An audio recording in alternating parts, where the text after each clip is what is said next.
it was the Padres this weekend returning to form, so to speak, taking 2 out of 3 against the Padres. There's a funny statistic going on around there that if you look at the Padres record against the National League teams this year that they've played and the American League teams they've played, the National League record is significantly better. 15 of those 22 losses coming in 25 games against American League opponents versus, you can do the math.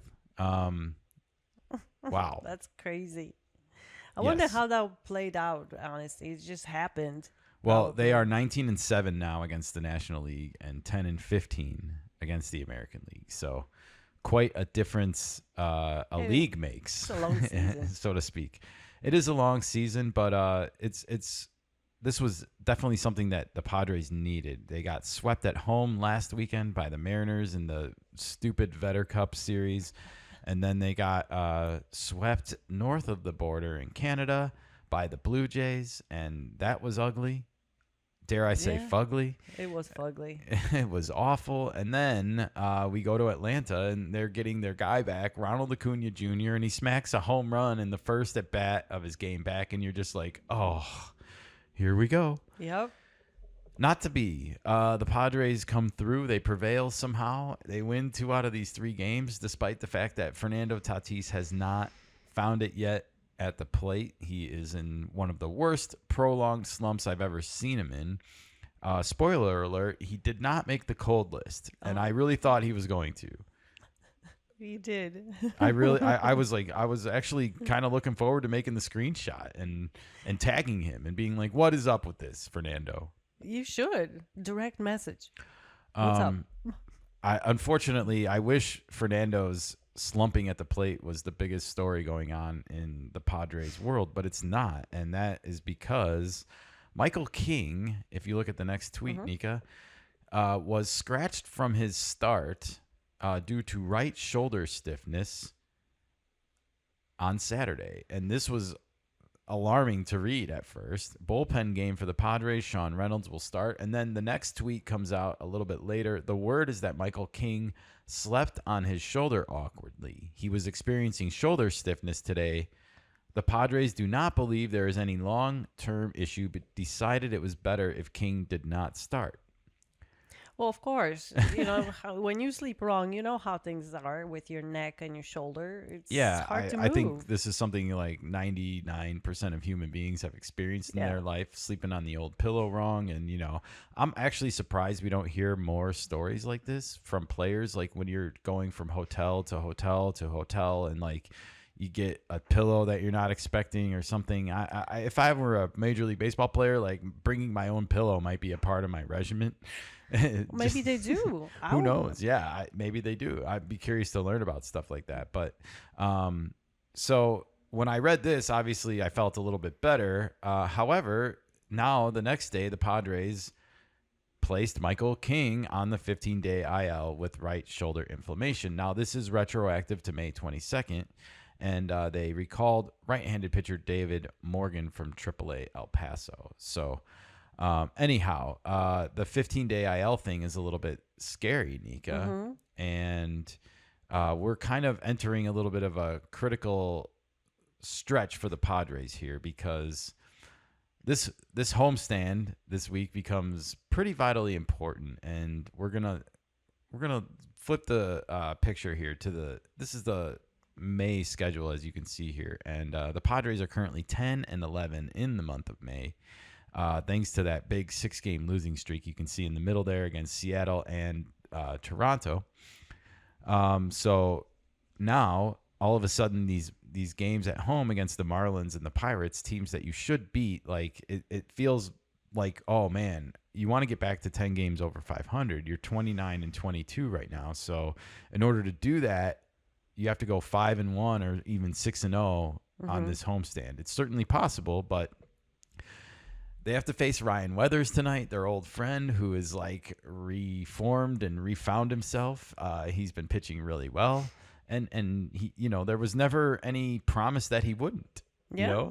We gave him up for prospects and whatever else when we wanted pieces at the trade deadline. So you always do that with some risk, right? Absolutely. And, he's going to want to pitch good against the Padres tonight, and his mom's probably going to want him to pitch good against the Padres tonight too, because if I remember, she has kind of a loud mouth on Twitter.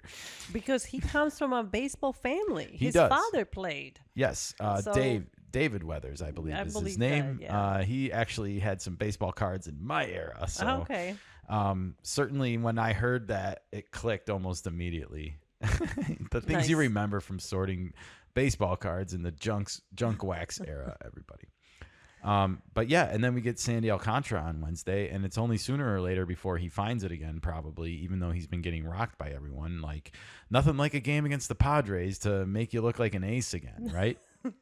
These days. I mean, I'm glad we won these games, but 2-1, 1-7, 5-3. We're not lighting the world on fire yet offensively here, and But it was nice to see Manny Machado had a nice hit and a home run. A couple of home runs this weekend. He had one on Friday night, the game winner in the 8th inning or 9th inning, and then Merrill got on base. One. Yeah, Merrill seems to find his ways, contacting the ball again and not striking out. That was alarming for a minute, but we really need number 23 to be number 23, and we're going to talk about Fernando at some point this week and one of the changes he's made at the plate and why I don't know if he should have.